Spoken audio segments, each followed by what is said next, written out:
The inaugural Cosafa Awards take center stage at the Sandton Convention Centre in Johannesburg tomorrow evening.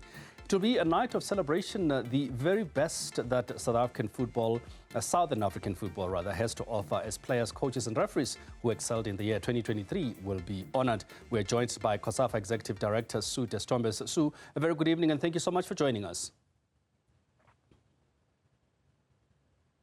Okay, we seem to be having a slight problem. Maybe if you can unmute, Sue, we'll get back to that story with Sue once we establish a better connection. But in the meantime, let's move on to this story. Zimbabwe-based sport journalist Tenda Gondo believed the decision by FIFA to suspend Zimbabwe from football activities had a devastating effect on the domestic league and funding. Gondo says the impact of suspension was even more severe for female footballers. Football fans really want the normalization committee to appoint a professional and experienced coach, because they believe that with the current crop of players that we are very much capable of qualifying for the World Cup.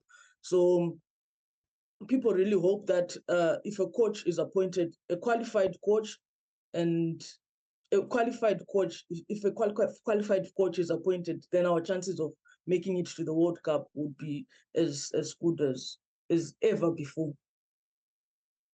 Right, let's try and reconnect with Sue Destombes to talk about the Cosafa Awards that are taking place tomorrow night at the Sandton Convention Centre. Sue, a very good evening to you. Good evening to you as well, and to your viewers. Thank you so much for taking this time to speak to us. A big occasion, Sue, for Cosafa as a region, for Cosafa football. Just tell us about the rationale behind this, especially because this is the inaugural, surprisingly so, Cosafa Awards. Yes, you're right.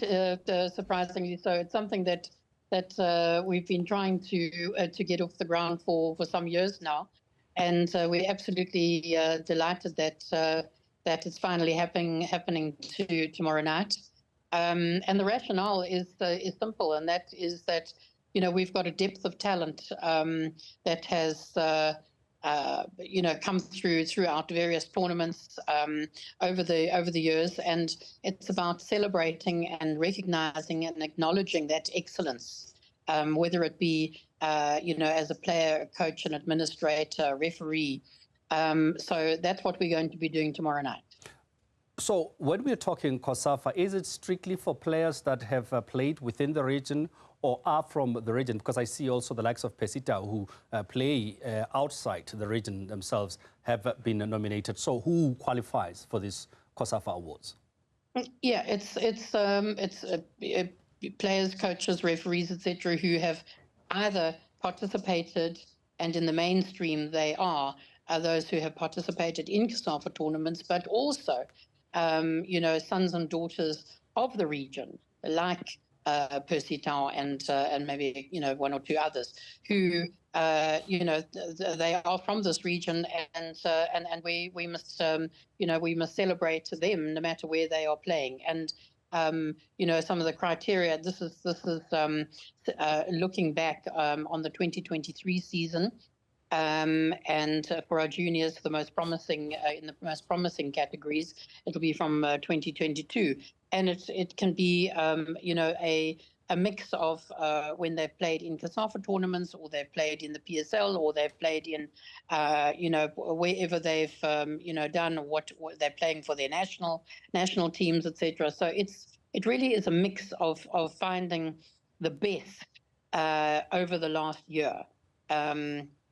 As long as they are from this region.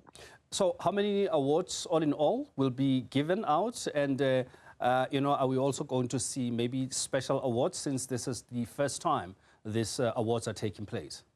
Yes, there are 11 categories across coaching, players and referees, including most promising men's player, which would be in the age category 17 to 20 years old, and the same for women, and then the most promising referee.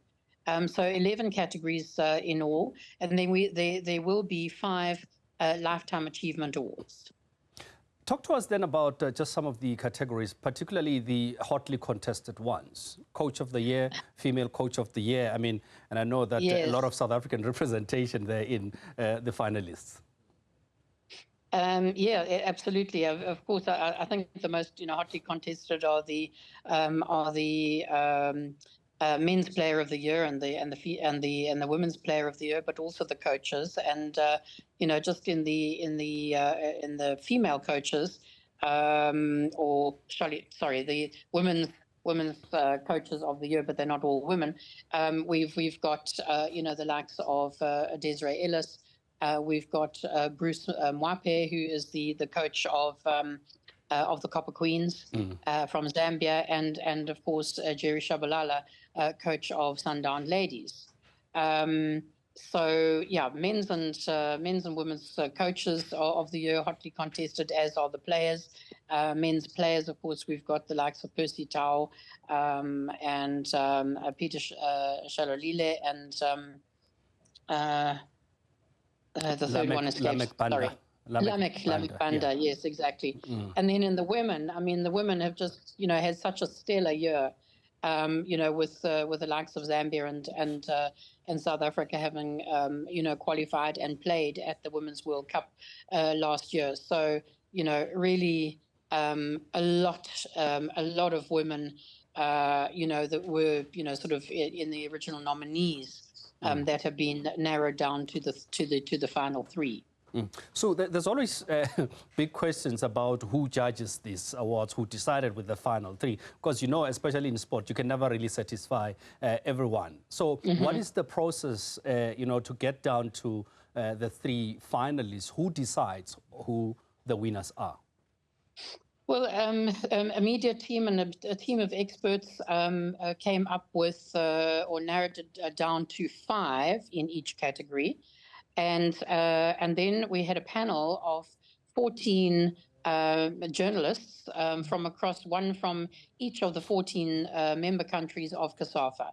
So it was very democratic. It was we like to think it was very fair process. The ranking and the rating, the weightings, shall I say, that were put forward to each of the journalists on the panel are along the lines of the FIFA awards. So as I say, it was from across the region, and they then had to make their selection, weighting them, first, second, and third in each case.